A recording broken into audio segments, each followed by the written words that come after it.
जी हरि बोल। जय श्री कृष्णा। प्यारे भक्तों, स्वागत है आपका हमारे श्याम बाबा के चरणों में। प्यारे भक्तों, आपको पता है 1 नवंबर को मेरे श्याम बाबा का जन्मदिन है। उस दिन का सभी श्याम प्रेमियों को बहुत बेसब्री से इंतज़ार है। सभी श्याम प्रेमी हमसे बहुत सारी बातें पूछते हैं। उस दिन जो भी भगत अर्जी लगाएगा, जो भी भक्त बाबा से जो कुछ मांगेगा वो मिलेगा। बहुत सारे भक्त पूछते हैं कि बाबा के व्रत कैसे उठाएं, तो कोई पूछता है अखंड ज्योत कैसे लगाएं, ज्योत लगाने के नियम क्या हैं। तो चलो वीडियो की तरफ चलते हैं। प्यारे भक्तों, मेरे बाबा का कोई भी काम करो, कोई भी किसी भी तरह का, तो मेरे बाबा के ऊपर विश्वास रखना पड़ेगा, अटूट प्रेम और स्नेह रखना पड़ेगा। और 11 व्रत कैसे उठाए जाते हैं, 11, 21, जैसे भी आप एकादशी के दिन या फिर बाबा के जन्मदिन के दिन व्रत उठाना चाहते हैं तो उसका हम आपको इस वीडियो के अंदर बताएंगे।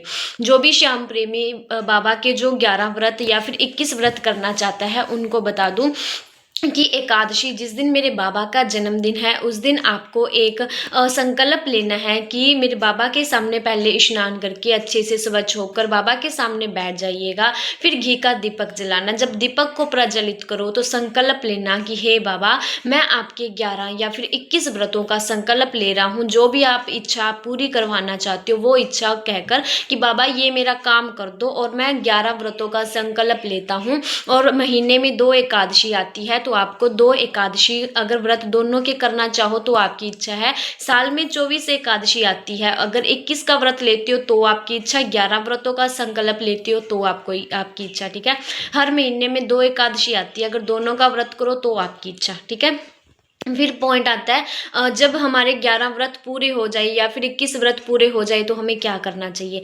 अगर हो सकता है तो श्याम मंदिर में जाइए। ठीक है, श्याम बाबा के मंदिर में जाइए, वहाँ पे चावल या फिर 2 किलो दाल या कुछ भी ऐसे दान करके आइए। ठीक है, और फिर अगर ये नहीं कर सकते तो अपने घर में जो छोटी छोटी कन्याएं होती हैं उनको भोजन करवाइए। ठीक है, उनको खाना खिलाइए, जिससे आपका जो व्रत है उसका पुण्य भी आपको मिलेगा। और अगर ये भी नहीं कर सकते तो घर के बाहर कोई भी जैसे मांगने वाले आते हैं उनको मतलब कोई भी चीज़ दान में दें, वो आपके ऊपर डिपेंड है कि आप क्या करना चाहते हो।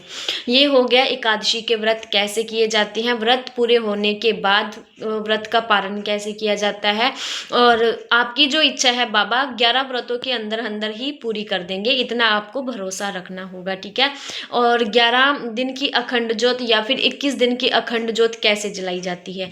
जब आप मेरे बाबा के जन्मदिन आ रहा है उस दिन अगर आप अखंड ज्योत जलाते हो, ठीक है, पहली बात ज्योत जो होती है देसी घी की होती है, और उसको कभी भी उसकी जो बाटी होती है उसे मंगल नहीं होना देना चाहिए, मतलब बुझना नहीं चाहिए। ठीक है, इसीलिए वो अखंड ज्योत कहलाती है, क्योंकि वो अखंड जलती रहती है, 11 दिन जलती रहती है, घी की ज्योत होगी। और अगर उसकी बाटी को आप सही करते हो, ठीक है, अगर वो बुझ जाए तो बहुत बुरी बात होती है।